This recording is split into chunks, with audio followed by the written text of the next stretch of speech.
Sebelum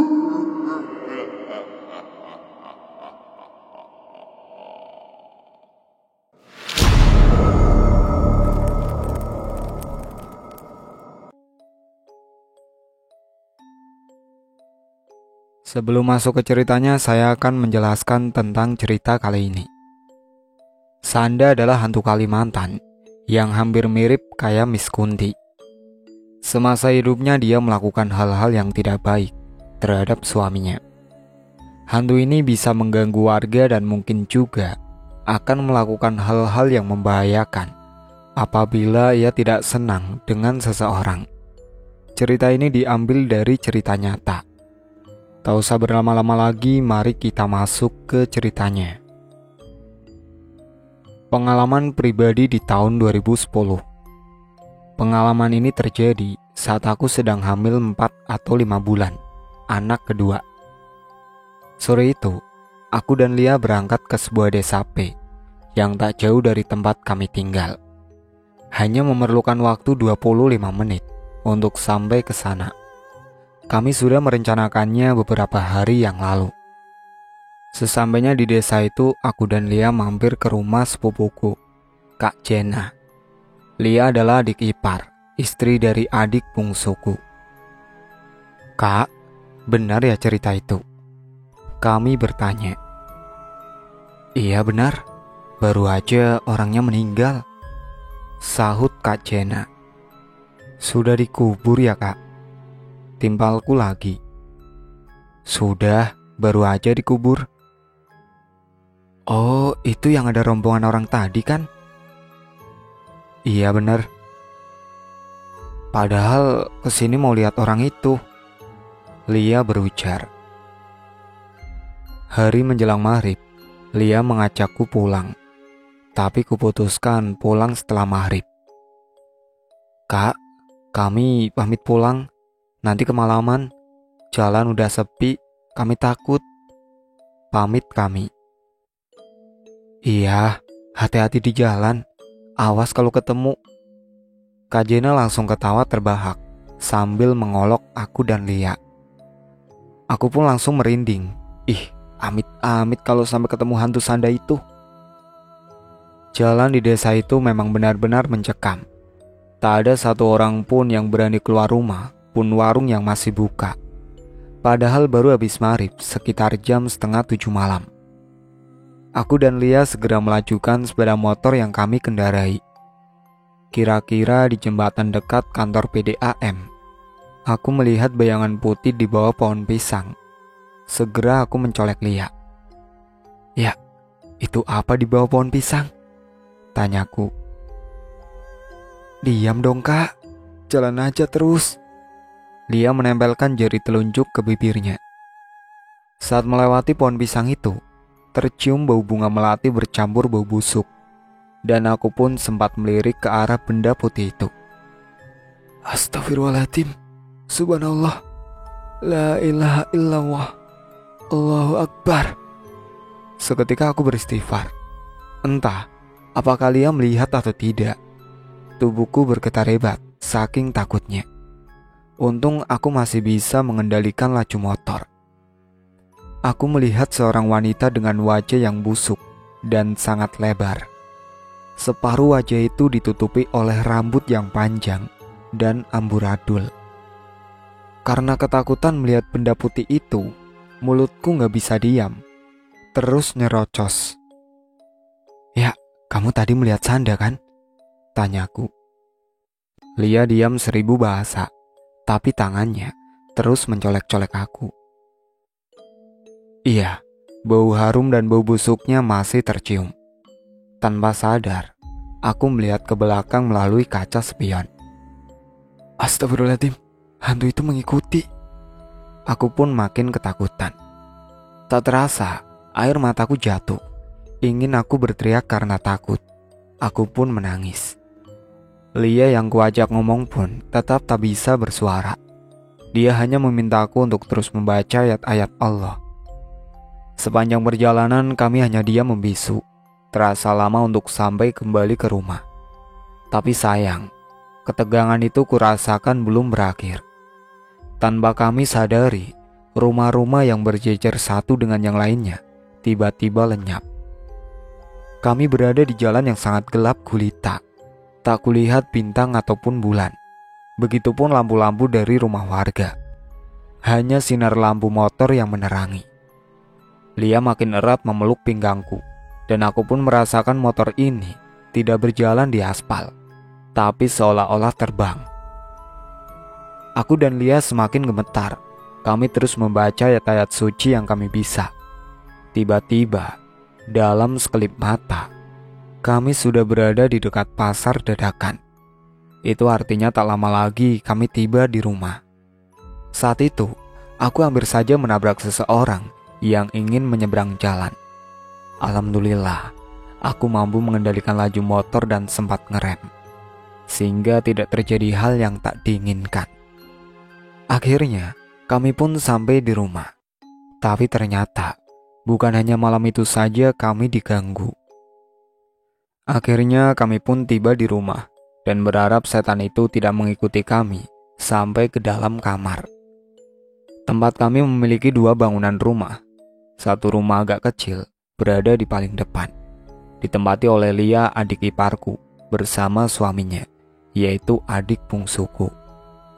Satu bangunan lagi merupakan rumah induk yang agak besar yang ditempati aku dan suamiku, kakak ipar dan anak-anaknya.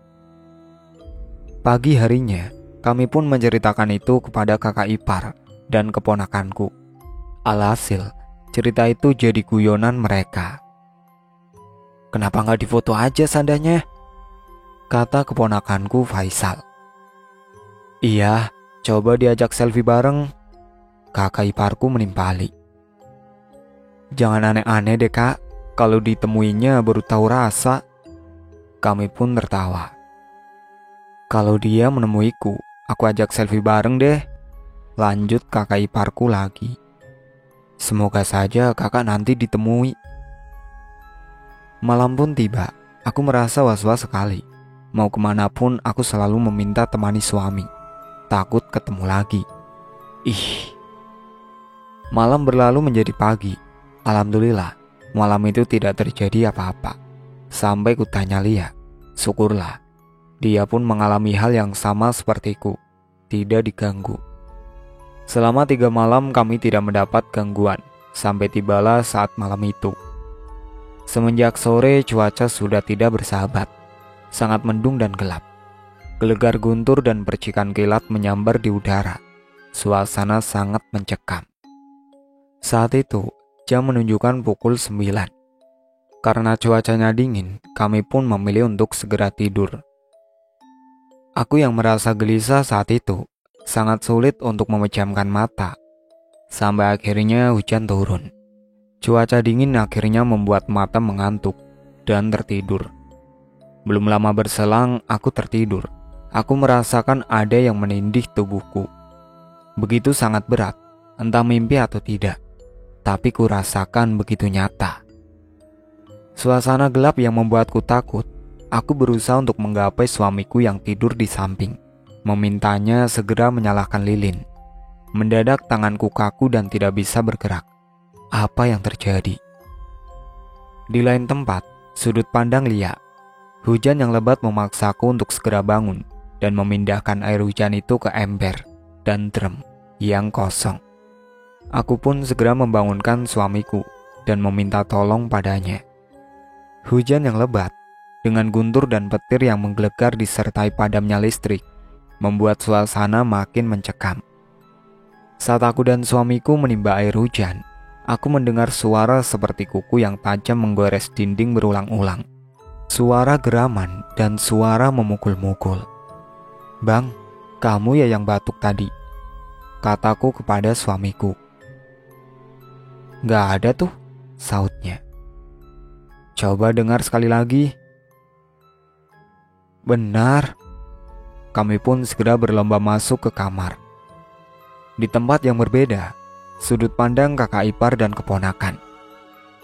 "Mah, bangun. Lampu padam," seru anakku Faisal. Aku pun segera bangun dan mencari lilin. Belum sempat kutemukan lilin, anakku yang satunya berseru, "Mah, ada yang masuk ke rumah kita dan menuju arah dapur. Aku pun terkejut. Kok ada orang yang masuk ke rumah ini? Sedangkan cuacanya lagi hujan lebat lagi. Jangan-jangan ada maling, pikirku. Aku pun segera mengambil senter yang ada di dekat bantalku, mencoba mengikuti arah yang ditunjukkan anakku. Mah, orang itu baru keluar dari kamar tante. Kembali anakku berteriak. Orangnya pakai baju putih, rambutnya panjang mah, kata anakku lagi. Aku pun bergidik ngeri. Di kamarku, tanganku kaku dan tak bisa digerakkan. Ditambah lagi, ada nafas lain di depan wajahku. Aku semakin tak bisa bernafas karena beban yang menindih tubuhku. Ya Allah, apa ini? Aku bergumam. Di saat aku bingung, benda atau makhluk apa yang sedang menindih tubuhku, tiba-tiba kilat menyambar dengan keras. Sehingga cahaya yang ditinggal kilat membuatku bisa melihat apa yang ada di dalam kamarku. Astagfirullah. Aku pun beristighfar. Ternyata nafas yang ada di depan wajahku dan yang sedang menindih tubuhku adalah Sanda. Hembusan nafas yang terasa panas, wajah yang sangat mengerikan, membuat air bening mengalir di ujung netraku. Suara yang tercekat, tubuh terasa kaku dan membeku, membuatku hanya pasrah pada keadaan. Ingin sekali aku berteriak dan membangunkan suami yang berada di samping. Namun apalah daya, aku tetap tak bisa. Makhluk itu menggeram, matanya melotot tajam ke arahku, dengan wajah yang lebar dan besar, serta mulut yang menyeringai. Aku merasakan seperti terbawa ke alam makhluk itu. Untuk kesekian detiknya, ada suara yang memanggil nama itu, seperti sangat familiar terdengar. Suara laki-laki yang kupanggil ayah. Tiba-tiba aku tersadar dan segera membacakan beberapa ayat suci yang sudah ada di luar kepala. Walau hanya dalam hati kubacakan ayat suci tersebut, tapi jelas terasa khasiatnya. Perlahan dada ini mulai ringan dan tak terasa sesak lagi. Wajah itu perlahan mulai menjauh dan aku tak tahu kemana makhluk itu. Karena gelap, tak juga kunjung terang. Terdengar dari luar suara ribut-ribut, suara kakak ipar dan anak-anaknya. Mah, ada orang yang masuk rumah kita. Dia menuju ke dapur, ucap Entong, keponakanku. Mendengar itu, sontak aku terkejut. Siapakah gerangan orang tersebut? Ataukah makhluk itu tadi yang dilihat keponakanku? Tubuh ini masih terasa kaku dan belum bisa untuk digerakkan. Aku terus membaca ayat-ayat kalam ilahi sampai akhirnya tertidur. Pagi menjelang, hari masih terasa dingin akibat tadi malam hujan turun begitu derasnya. Jam sudah menunjukkan pukul 6 dan aku segera bangun untuk melakukan tugasku sebagai seorang istri. Menyiapkan sarapan buat suami sebelum berangkat kerja. Bang, tahu nggak ada kejadian apa tadi malam? Tanyaku. Kejadian apa sih? Dia balik bertanya. Ada Sanda menemuiku, ucapku. Ah, bohong itu. Mungkin kamu salah lihat, kata suamiku.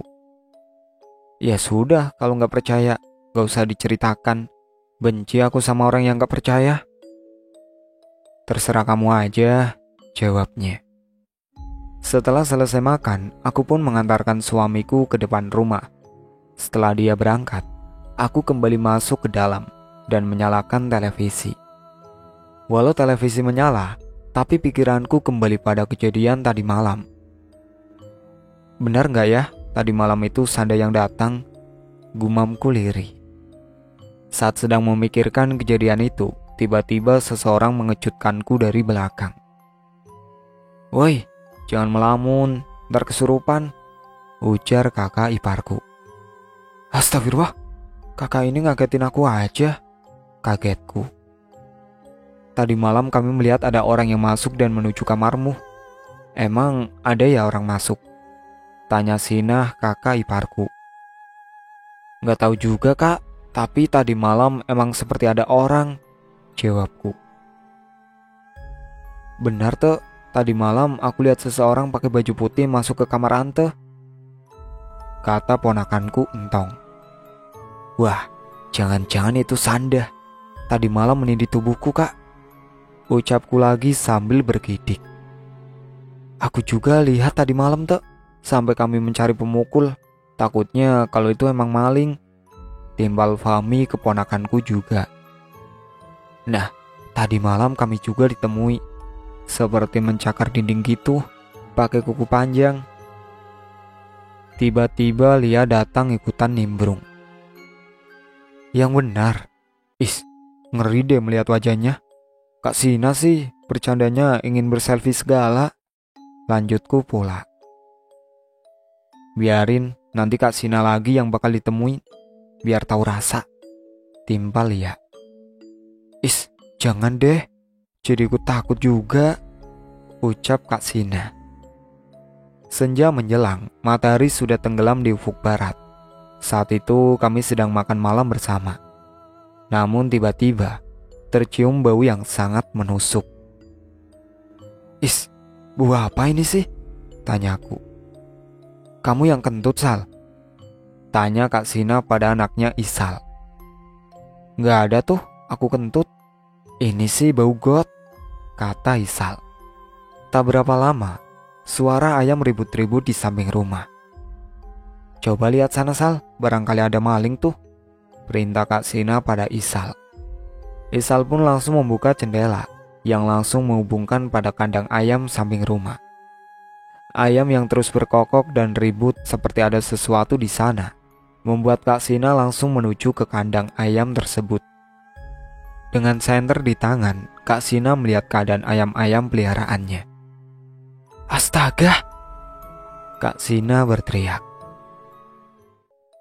Sal, Entong, cepat kemari, teriak Kak Sina. Merasa namanya dipanggil, Isal dan Entong menyusul mamanya. Sedangkan aku hanya melihat di jendela. Astaga, besar banget, ujar Isal. Cepat diusir, terbanyak ayam kita yang dimakan, lanjut Kak Sina. Kenapa, Kak? Tanyaku. Ada ular piton, jawab Kak Sina. Besar ya, Kak? Tanyaku. Besar, coba kamu kesini. Enggak, aku takut sama ular, lanjutku. Aku bergidik geli karena memang takut sama hewan melata itu. Kemudian aku membereskan bekas makan malam kami. Setelah selesai, aku langsung masuk ke kamar. Namun kembali aku mencium bau yang tak mengenakan. Bau got. Bahkan ada suara-suara di samping rumah. Karena sendiri di kamar, aku langsung keluar menuju ruang tengah di mana suami sedang menonton televisi. Bang, tercium bau got lagi dari dalam kamar, ucapku. Ah, mungkin itu bebek nenek tetangga yang ngubek got, jawab suamiku. Gak perlu berpikir yang aneh, lanjutnya. Iya, wajahku manyun. Ayo kita tidur, aku sakit kepala nih.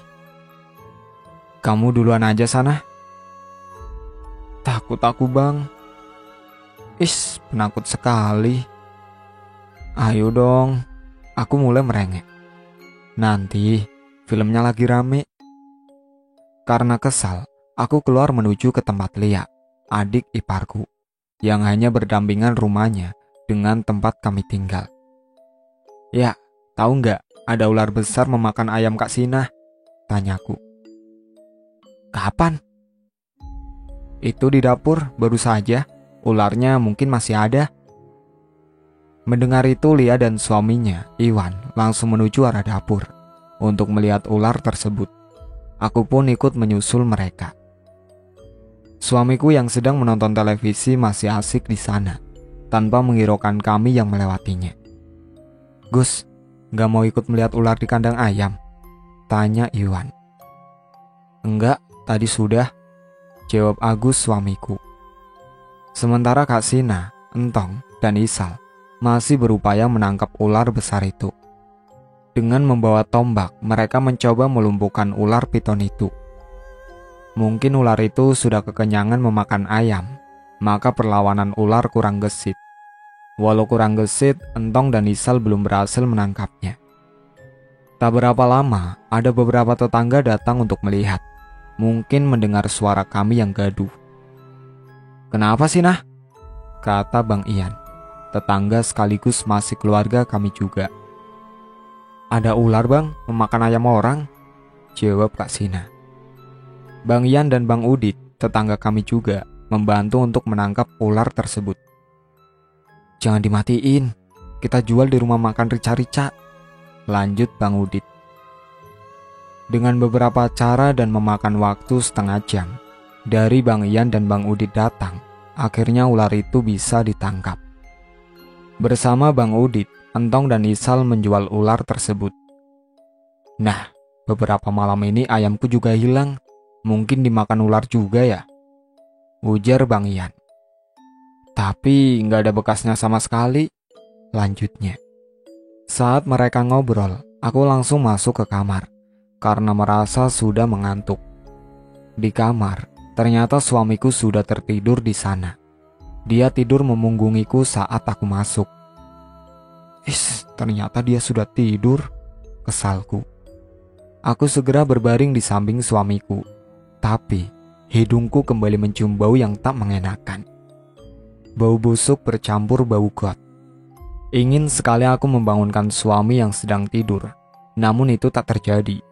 Aku hanya diam dan berusaha untuk memejamkan mata, sembari memeluk belakang suamiku. Berusaha untuk menghilangkan raut takut. Namun, bau itu tercium semakin tajam, dan membuatku hampir muntah. Karena perutku terus bergejolak ingin mengeluarkan sesuatu dari mulut, maka bergegaslah keluar dari kamar menuju arah dapur. Akhirnya keluarlah semua yang ada di dalam perut, sedikit agak lega, dan pusing sudah berkurang. "Kenapa kamu, Din?" tanya Kak Sina.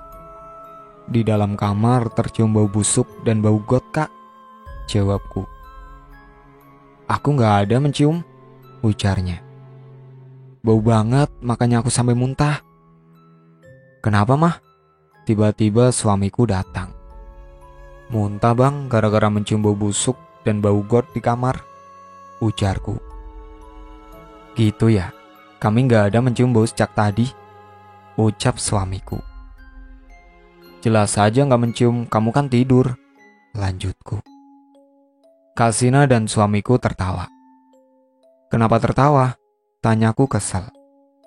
"Aku gak tidur, dari tadi cuma nonton televisi," ucap suamiku. "Bohong." "Beneran, dari tadi dia nonton televisi bersamaku.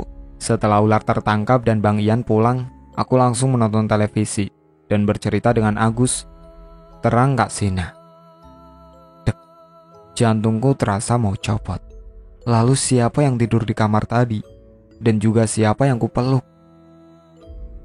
"Hei, kenapa melamun?" tanya suami. "Ayo kita tidur," lanjutnya. "Ah, malas aku mau tidur, takut." "Ya udah, kalau nggak mau tidur, paling juga nanti kamu akan ditemui Sanda," olok suamiku. Bikin kesel aja. "Ayo kita tidur," ucapku. Kami pun masuk ke kamar dan segera tidur, karena jam sudah menunjukkan pukul 11 malam. Namun, dalam kamar, mata ini tetap tak bisa terpejam. Teringat siapa yang kupeluk tadi. Aku bergidik. Dan tiba-tiba saja tengkukku merinding, seperti ada seseorang yang meniup belakangku. Perlahan ku balikan tubuh suami yang tadi tidur memunggungi. Ada sedikit lega, karena dia memang benar suamiku. Karena merasa takut, aku langsung memeluknya. Namun, hidung ini kembali mencium bau busuk dan juga bau got. "Jangan-jangan datang lagi Sandanya." Gumamku lirih. Dan langsung sembunyi di bawah selimut, dan langsung memeluk suamiku. Pagi yang cerah, kali ini aku terbangun agak kesiangan. Jam sudah menunjukkan pukul 7 pagi. Dengan tergesa-gesa, aku menyiapkan sarapan pagi buat suamiku. Merasa agak malas ke warung untuk beli ikan kaleng, aku akhirnya teringat sisa lauk tadi malam. Kak Sina, ikan sisa tadi malam masih ada kan? Tanyaku pada kakak ipar. Saat itu Kak Sina sedang menjemur pakaian di samping rumah. Coba lihat dalam lemari, masih ada kok, jawab Kak Sina. Aku menuju lemari penyimpanan makanan. Terlihat memang masih ada sisa lauk tadi malam. Kurai dan langsung ingin memanasi lauk itu. Tapi saat ingin menuang ke wajan, ternyata lauk itu nampak berlendir. Hah? Kok berlendir ya? Padahal baru dimasak tadi malam. Dipanasi lagi biar tahan sampai pagi. Tapi kok udah berlendir? Seharusnya belum basi nih, gumamku lirih. Kak, kenapa ya laukku berlendir? Tanyaku. Hah? Nggak tahu aku. Nah, jangan-jangan mungkin diaduk sama Sanda, lanjut Kak Sina. Kakak nih, ingat itu terus. Aku nih yang sering ditemui. Aku pun cemberut yang disambut dengan gelak tawa keponakanku dan yang lainnya. Ante, ternyata takut juga ya, saut Fahmi yang kebetulan ada di dapur juga. Ya iyalah takut, kalian enak gak ditemuin, sungutku kesal. Mereka pun semakin terbahak mendengarnya. Merasa lauknya udah basi, akhirnya aku ke warung buat beli nasi kuning buat sarapan. Setelah sarapan, suamiku berangkat kerja, sedangkan aku segera melakukan aktivitas seperti biasa. Setelah semuanya selesai, aku ke tempat adik iparku, Lia, dan kami pun duduk di teras rumah sembari bercerita ngalor ngidul bersama tetangga samping rumah. Ya, kamu ditemuinnya lagi nggak tadi malam? Tanyaku pada Lia. Didatangi siapa? Sanda, Kak. Lia malah bertanya. Iya. Kamu ditemui Sanda ya, Din? Tanya Kak Ati tetangga kami. Iya, Kak. Udah beberapa malam ini, sautku. Gitu ya? Ih, ngerinya. Katanya lagi. Kamu kenal sama yang menjadi Sanda itu? Tanya Kak Ati. Enggak, Kak, cuma pengen melihat orang itu. Ternyata sering ditemui, sautku lagi. Ngerinya. Semoga gak ditemuinya, ucap Kak Ati. Matahari sudah hampir kembali ke peraduannya. Adzan maghrib sebentar lagi berkumandang. Aku, Lia, dan Kak Sina belum selesai mencuci pakaian kotor di lanting, tempat biasa kami mandi dan mencuci baju. Nah, hari sudah mulai senja, kata Kak Sina. Punyaku tinggal sedikit lagi, ucapku. Barengan aja ya kita pulang, harinya sudah mulai gelap, sahut Lia lagi. Iya, kita barengan aja, timbal Kak Sina. Habis maghrib, kami baru selesai mencuci baju. Setelah itu langsung mandi membersihkan tubuh. Kami mandi secepat kilat, karena hari sudah mulai gelap, dan tak ada lampu.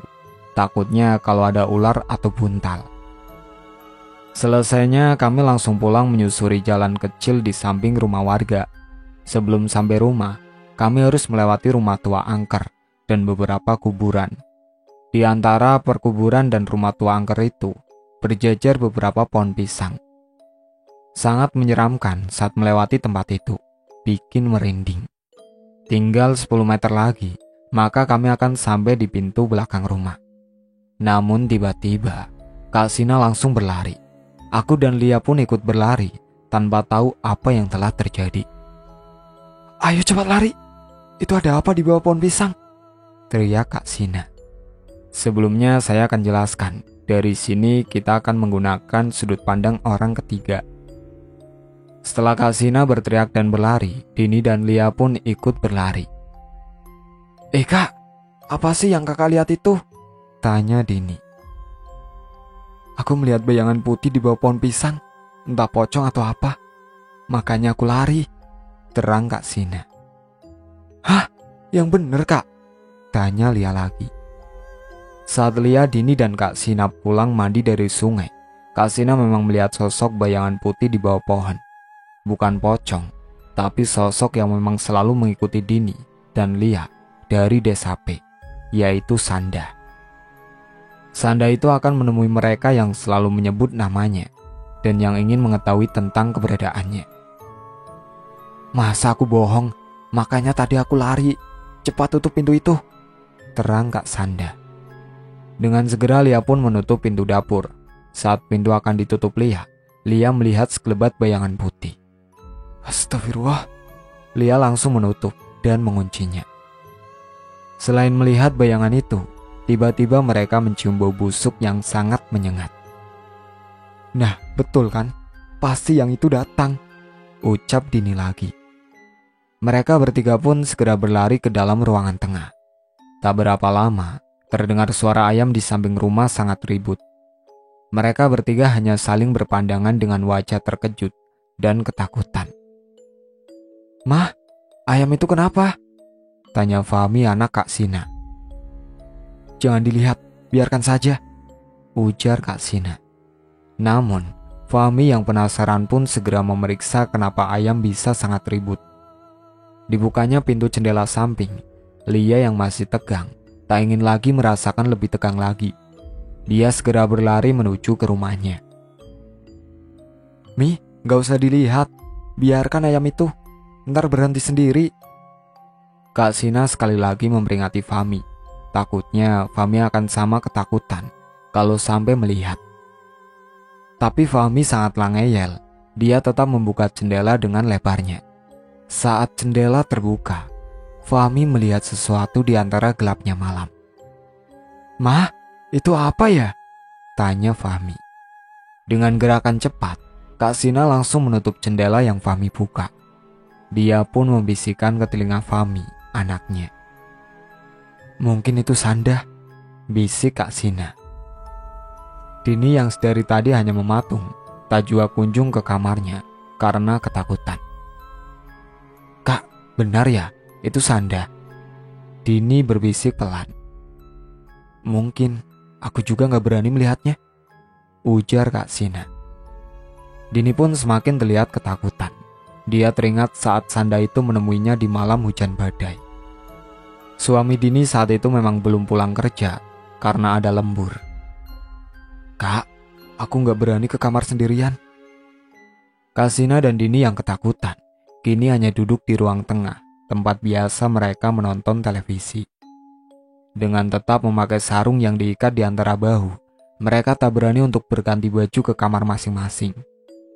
Sementara itu di tempat yang berbeda, di sebuah desa di mana hantu Sanda itu berasal. Di desa itu tak ada seorang pun yang berani keluar rumah kalau sudah menjelang maghrib. Desa terasa sepi, layaknya tak berpenghuni. Jalan sepi dan warung-warung pun akan tutup sebelum maghrib tiba. Seperti saat itu, seorang warga yang baru pulang dari sholat maghrib, Aki Udin namanya. Ia baru saja pulang dari musola. Aki Udin mengayuh sepeda ontelnya menuju rumah. Tapi saat ingin membelokkan sepedanya ke dalam gang, dia melihat bayangan putih di pinggir gang itu. Secara refleks, Aki Udin batal membelokkan sepedanya dan terus meluncur dengan kecepatan tinggi. Sialnya lagi, bayangan putih itu mengikutinya dari belakang. Merasa diikuti, Aki Udin terus menambah kecepatan sepedanya. Tanpa kendali, akhirnya Aki Udin meluncur bebas masuk ke parit atau got pinggir jalan. Dengan masuknya Aki Udin, suara cekikan pun bergema. Tolong! Dengan tubuh yang gemetar, Aki Udin minta tolong.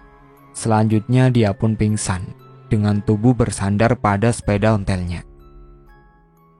Di sisi lain, ada beberapa anak muda yang nampak sedang santai di teras salah satu warga. Mereka terlihat sedang bersenda gurau. Namun mereka tak menyadari kehadiran sosok yang ada di bawah pohon pisang seberang rumah tersebut. Cuy, mencium gak seperti bau busuk nih? Tanya Iman pada kedua sahabatnya. Iya, kami mencium juga. Bukan kamu ya, Di, yang kentut bau busuk ini? Tanya Ali pada Ardi yang membuat mereka semua tertawa. Karena merasa sudah lewat dari Isya, Ali dan Ardi pun pamit pulang pada Iman. Man, kami pulang dulu. Lumayan jauh dari sini ke Sampit. Takut kami, kayaknya sepi banget di sini. ujar Ali. Iya, hati-hati ya, nanti ditemui, seloroh Iman. Ditemui siapa, Man? Tanya Ardi heran. Sanda, gak tahu ya kalian? Tanya Iman lagi. Beneran kami gak tahu, saut Ardi dan Ali sambil garuk-garuk kepala. Ya sudah, cepat pulang sana. Ardi dan Ali segera menyalakan motornya. Belum lagi Ardi dan Ali berangkat, Iman langsung menutup pintu rumahnya. Kenapa sih Iman langsung menutup pintu? Bego banget, sungut Ali kesal. Sementara di dalam rumah, Iman gemetaran karena dia telah melihat Sanda yang berdiri di bawah pohon pisang seberang rumahnya. Itulah kenapa Iman langsung menutup pintunya. Saat di jalan, Ali dan Ardi merasakan sepeda motor yang mereka tumpangi sangat pelan jalannya. Padahal Ali yang membonceng sudah memutar gas dengan kecepatan tinggi. Saat akan melewati jembatan, mereka melihat seseorang cewek pakai baju putih berdiri dekat pohon pisang dan melambaikan tangannya. Karena saat itu lampu motornya agak redup, jadi Ali dan Ardi tidak memperhatikan siapa wanita itu. Di, ada cewek tuh, kita godain yuk, ujar Ali. Hai cewek, sendirian ya? Goda Ali. Si cewek pun menganggukkan kepalanya. Mau kemana nih? Canda Ali lagi. Cewek itu hanya diam. Kenapa sendirian aja? Gak takut ya kalau ada Sanda? Guru Ali kemudian. Saat wanita itu membalikkan badannya, Ali dan Ardi terkejut. Tanpa pikir panjang, Ali menarik gas motor sangat kencang. Tapi apa yang terjadi? Motor mereka tak mau bergerak. Ali tak berputus asa. Dia berusaha untuk menjalankan motornya. Cepat Li, itu Sanda. Ali terus menarik gas motornya. Dan akhirnya sepeda motor itu berhasil berjalan. Awalnya laju motor hanya pelan karena Sanda itu mengejar mereka berdua. Ali terus memacunya dengan kencang. Dan akhirnya tanpa terkendali mereka pun menabrak lubang kecil. Motor oleng dan kemudian meluncur bebas ke dalam sebuah parit besar di pinggir jalan. Sejak beberapa kejadian itulah, kampung semakin sepi. Tak seorang pun warga yang berani untuk keluar rumah setelah maghrib. Mang Kusno dan anak laki-lakinya pun pernah ditemui oleh makhluk itu. Makhluk itu duduk di depan warung mereka, yang mana di warung itu Putra, anak Mang Kusno, lagi tidur. Saat itu sekitar pukul 8:30 malam, Mang Kusno ingin membangunkan Putra untuk tidur di rumah. Namun ia hanya tertegun. Mang Kusno melihat makhluk itu sudah duduk di depan. Mang Kusno segera berbalik arah, masuk ke rumahnya kembali, dan menunggu makhluk itu pergi. Sudah beberapa menit makhluk itu masih belum juga pergi. Beberapa kali Mang Kusno mengintip di balik tirai rumahnya.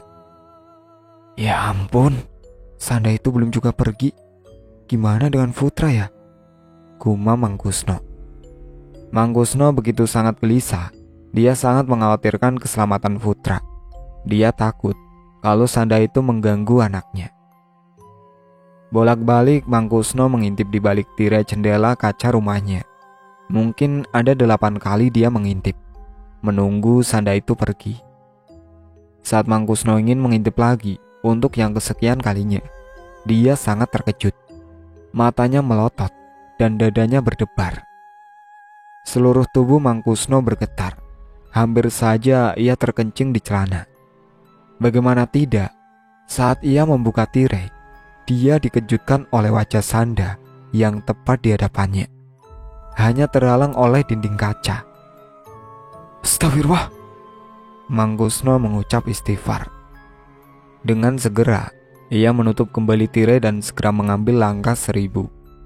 Mang Kusno berlari menuju kamarnya, yang mana di sana sang istri sudah terlelap tidur. Kenapa, Bah? Terlihat ketakutan, tanya sang istri. Ada Sanda mah di luar tepat di depan wajahku. Hah, yang bener, Bah? Iya, masa aku bohong? Kasihan Putra. Semoga Sanda gak mengganggunya. Segera sang istri bersembunyi di balik selimutnya. Sementara itu, Putra yang ada di warung tempat biasa banyak berdagang pun merasa khawatir. Dia sempat merasakan kehadiran Sanda itu di depan warung mereka. Dengan terciumnya aroma yang tak mengenakan dan terlihat sekelebat bayangan putih yang terlihat di sela papan penutup warungnya, Putra mengurungkan niatnya untuk balik ke rumah. Hanya berjarak 5 meter.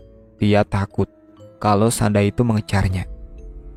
Namun, dalam ketakutannya, Putra menyempatkan diri membaca ayat suci, walau tidak dengan suara keras. Sesekali Putra melirik keluar melalui celah. Saat dirasanya Sanda itu sudah pergi, dia ingin langsung pulang ke rumah. Tapi, saat dia membuka pintu belakang warung, Putra tertegun dan menutup kembali pintu itu dengan sangat perlahan. Debaran jantungnya berdegup sangat kencang. Tangan dan tubuhnya sangat gemetaran. Darah yang mengalir di tubuh seakan berhenti. Wajah yang pucat dan mata melotot membuat Putra hampir pingsan. Putra melihat Sanda itu berada di depan pintu rumahnya yang berjarak beberapa meter dari warung. Itulah kenapa Putra mengurungkan niatnya untuk kembali ke rumah. Sementara itu di lain tempat, Pak Haji Usman sudah mengetahui kabar bahwa di kampung mereka Sanda sudah meresahkan warga sekitar. Dengan itu beliau merencanakan untuk menalak Sanda itu agar tidak lagi berkeliaran. Maka Pak Haji Usman menelpon Ustadz Hamzah untuk sama-sama menjaga keamanan kampung mereka. Sudah rahasia umum di kampung itu kalau kematian Acil Siti akan terjadi seperti itu, karena mereka rata-rata mengetahui sebab dari semuanya. Halo, Assalamualaikum. Suara dari ujung telepon. Waalaikumsalam Ustadz, sahut Pak Haji Usman. Begini, besok kita rapat untuk mengatasi teror Sanda, ujar Pak Haji Usman. Iya, atur saja Pak Haji, sahut Ustadz Hamzah. Telepon pun diputus setelah sepakat rapat akan diadakan besok. Sedangkan di tempat Acil Hindun, Sanda itu pun menemuinya untuk meminta kembali gayung yang telah disedekahkan oleh anak almarhumah. Sejak Acil Hindun ditemui Sanda, dia tak berani lagi untuk ke belakang apabila sudah malam. Sebab Sanda itu akan menggaruk-garuk dinding dengan kuku panjangnya. Atau akan tercium seperti bau got, menandakan ia telah datang. Kalau dia sudah datang, semua makanan yang ada di rumah akan mengalami perubahan. Semuanya akan basi.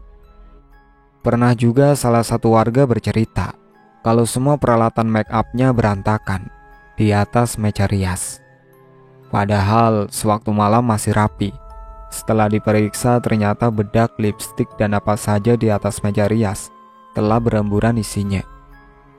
Sebagian lagi sudah seperti terpakai dan sedikit berlendir. Warga lainnya pun juga bercerita karena dia tak yakin ada Sanda. Maka ia pun dengan maksud bercanda ingin mengundang Sanda itu untuk makan. Sanda, ini aku punya sambal terasi. Kalau mau datang ke rumahku, ujar Atun. Dia pun menyiapkan satu cobek besar sambal terasi. Sekitar jam 9, saat yang lain tidur, Atun mendengar suara berisik dari arah dapurnya. Dia sedikit agak gemetaran.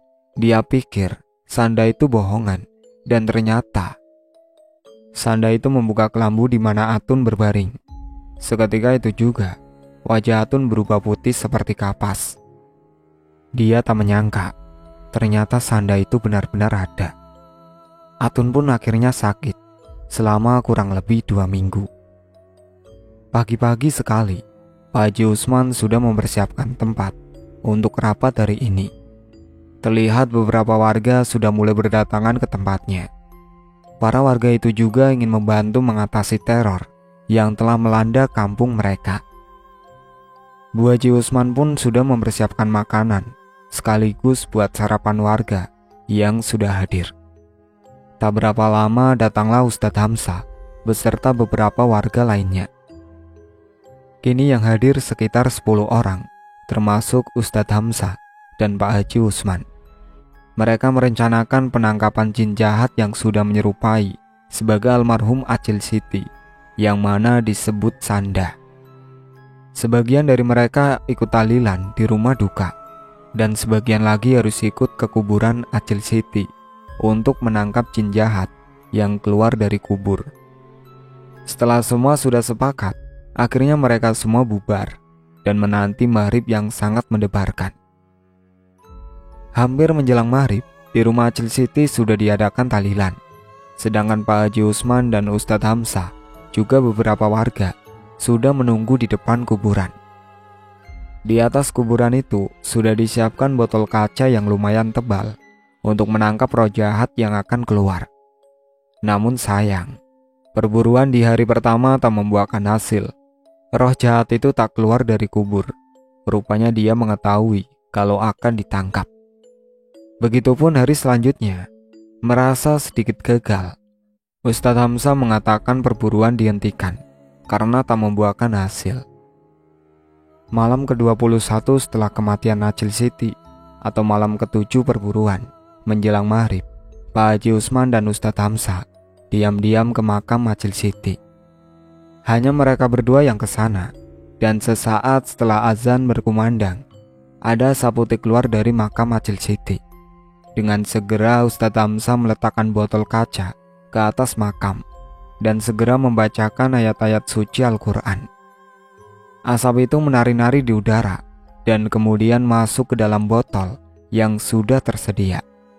Setelah asap itu masuk ke dalam botol, Pak Haji Usman segera menutup botol kaca itu dengan penutup yang sudah dilapisi kain putih.